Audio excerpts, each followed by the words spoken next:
thank you so much for joining A Different View. We welcome you. Thank y'all for having me. So happy you're here with I us. love my Aggies. Right, Aggies. You gotta love the Aggie pride. Like, come on. So, you have a new shop, Pretty in Ink. It's beautiful, by the way. So tell us how you got all of this started and, where it came from. The shop came from my heart, honestly. When I was at A&T, School of Business and Economics, shout out to Dean Craig. Yes. When I tell you Dean Craig is everything, that man was everything. Yeah. He is the reason why I got so engulfed into this, and I love tattooing. When I was at A&T, that's kind of when I got my start in it, but I wasn't like a tattoo artist. I was just, learning kind of on an apprentice level, but I fell in love with it, and being at A&T and being around such great, inspiring black minds, it made me want something great for myself. Just so happened the TV opportunity came, and I took advantage of it, but at the same time, I always held on to those strong values that I learned from North Carolina A&T, and I always kept those things very dear to my heart.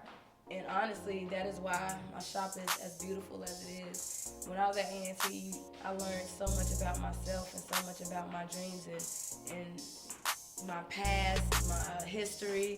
Like, you just learn. I was about to say, it does something to you that nothing else can do. Like, nothing but being at a great black institution.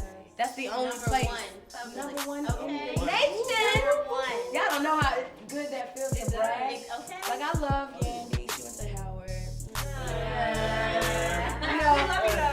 My manager, Lynn Hobson, she went to Howard. Hey, Michelle went to FAMU. But Terrence went to just having those amazing minds, and as you've seen today, some of my friends that I went to tea with are still in support of my dream and my vision, as am I with their vision. And just having that background of growing and allowing our minds to grow at a time that really needed to be cultivated, that's allowed us to be such great adults. So honestly, I'm so grateful for my experiences at A&T, both in the classroom and outside of the classroom, because they honestly helped mold a really, really, really great person, even though you might not see that on TV. Right. People who really know me, that's why I'm okay with doing that job. Because people who really know me, they love me for who I am, and they don't need a TV perception, a white man's perception of who I am to validate who I am. They just love me for me. I'm trying to tell you, I even got professors that taught at A&T, Dr. Millicent Brown, that are, Dr. McEwen. The list goes on and on. Like, these people are still a part of my life as I've embarked on my dreams, and that's something that you can't get when you go to some of these white schools. You can't get that when you go to some of these community colleges, and that's what's so important about being a part of HBCU. I love for everybody to go to A&T, but we can't have everybody. We're kind of selective, right? It's something about the Aggies. Sometimes we gotta send them to FAMU. Sometimes we gotta send them to Winston-Salem. Sometimes they gotta be an Eagle. Yeah, my sister went to Livingstone, so But my brother's an Aggie, and he's there right now, so. Shout out to my brother RJ Lattimore, staying in Aggie Suites. Yeah, I just put you on blast. Just curious, not to get off of the college thing, because I agree with that, but I heard you mention something earlier about saying that you didn't need your degree to get where you are now as far as this business stuff like that. And I just want to know, how would you address that person who, doesn't have a degree to back them up, but still has this burning desire to make something of themselves, make an entrepreneur? Because, often we get preached at college, but you can still be successful without it. You can. I will say this.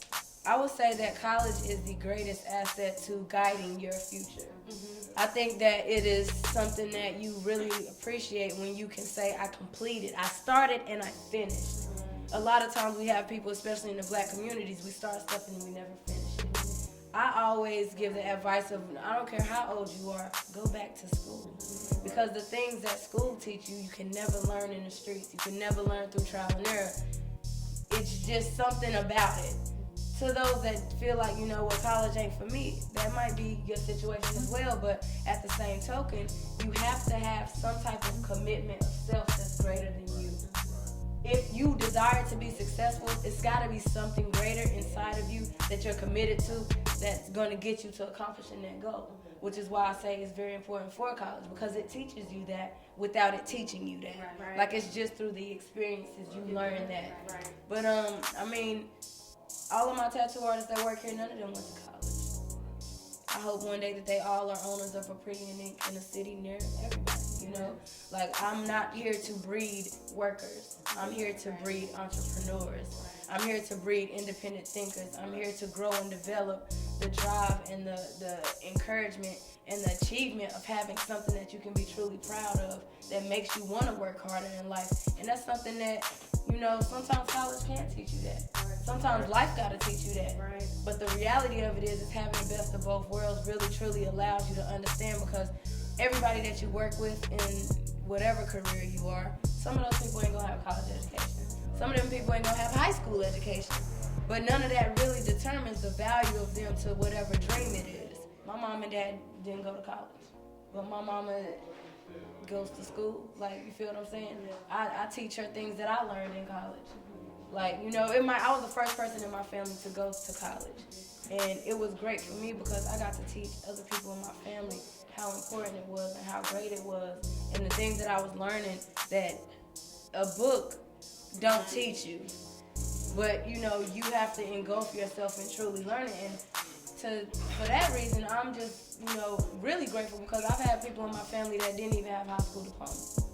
But I'm talking to them about something I learned in class. I'm talking to them about SWOT analysis. I'm talking to them about accounting and balancing the checkbooks. And this is stuff that everyday people need to know. But because they haven't had some of the instructions, they kind of just like, well, I don't know how to do it, so I ain't going to do it. But, you feel me? But as a family, that's what you learn when you go to a HBCU. Everybody is helping somebody in some aspect, shape, or form. So me going to a HBCU, it got me coming back home. I'm like, my brother's in high school, read this book. My sister's about to go to Livingstone. I'm like, do this. And my experience allowed them to really love and want to do that. My brother came to T, he took some time off. He came right back. He's been on the dean's list since. Like, it's great things that can come of it, and there's also learning experiences that sometimes you have to have for your life that really have nothing to do with college. But being a part of those institutions and those experiences, it does help mold you into a much better individual. How has it been, like, kind of navigating your network, like, as you've been more in the limelight, and then compared to just, you know, keeping your tight circle that you had before everything? Honestly, my friends from high school and college are still very close to me. So I've kept the same circle pretty much. It's a few people that have been added to that circle through my journey, but it's very important to be around people that are like-minded individuals. And sometimes you outgrow some of these friendships. And sometimes you gotta leave some things to be on their own, because they might need that for themselves. And it might be something different that you need for you. But for me, I've always just kept the people that's always true to me around. I don't want you to lie to me. I don't want you to sugarcoat it. I don't want it to be, keep it a buck so that I can understand what's the things I need to change. That's what a real friend is. A real friend ain't gonna sit here and watch you keep messing up and sitting back laughing. A real friend gonna be like, hey, yo, hold up. Nah, you bugging, bro. Let's get this back on track, because I ain't even about to watch you do this to yourself, because you my friend. You might not like what they got to say, but it might be conducive to the adult that you're trying to become.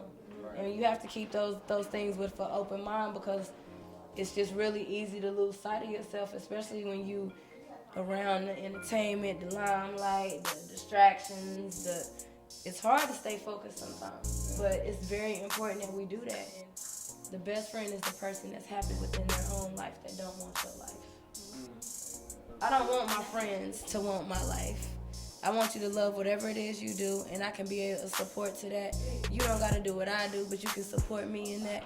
And that's a true friend, a person that does not care about whatever it is you got, whatever you making. Oh, well, she about to be better than me, or she gonna have more money than me. That's not your friend. Your friend is the person that wants to see you succeed and wants you to be a part of their success as well. And when a person is comfortable in their own life and they don't want what you got going on in your life. They ain't jealous. They ain't like, well, I don't think you give me bad advice to purposely sabotage things that you're trying to accomplish. That's when you gotta really keep that friendship, because those are people that no matter if you're rich, gain $1 million, lose $1 million, they still gonna be there.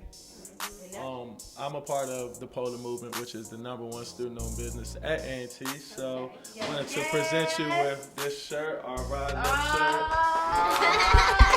From the Polar Movement and a different view to Duchess. Don't y'all make me cry, man. But I just wanted to ask you, Amazing, man. as an entrepreneur, a lot of times you have to take risk and what Steve Harvey said, jump. So I just wanted to know, when did you feel like it was time to jump, and how did you know the direction that you was going in was the right direction for you? Because I know, like me, I'm a hip hop artist, fashion designer. I just recently quit a well-paying job at CarMax. I was actually a manager there, but I didn't like the way that they would treat me, and I felt that $13 an hour wasn't as important as this $20-$25 that I could make by doing what I love to do, or selling my own records and stuff like that. So when did you say this is time for Duchess to escape what she learned in college and pursue what she wants to do? Yeah, I'm gonna tell you the truth. When I first got into tattooing, I was working at a tattoo shop called NBA Tattoos in Brooklyn, in the middle of the hood on Graham Avenue, right in front of Boricua Projects, one of the biggest projects in Brooklyn. I come from there. That's where I got my start at. When I first started working there, I might go home with $26 for the whole week, with $2,000 rent in New York City, with McDonald's that don't even got a dollar menu, okay? Like, life is not a game. And I stayed with it. My passion for it drove the hunger for success for me. And I feel like a lot of people have jobs and they don't love what they do. When you're passionate about it, it don't seem like work. And you don't think about the money. You think about the benefit that it has to your life. When you can let go of the goal of the money being the goal, that's when you got the passion. With passion, passion can move mountains. When I tell you, passion is something that you can't buy, you can't get from it's within you, and you gotta give that to yourself. You gotta allow that fire to burn within. And for me, at that point, I fell in love with it. I remember telling my sister, we was just joking, talking junk, and I'm like, I'm something like a doctor, right? She's like, man, you a tattoo artist. I'm like, no, I'm something like a doctor. I affect people's life for the rest of their life. People like, oh, you just do tattoos. No, I change people. Sometimes people come in here and they're dealing with grieving. They're dealing with a struggle in life, an accomplishment in life, and they want to memorialize that for the rest of their life through ink. And that little bit of therapy, sometimes I go get my nails done and that's like therapy.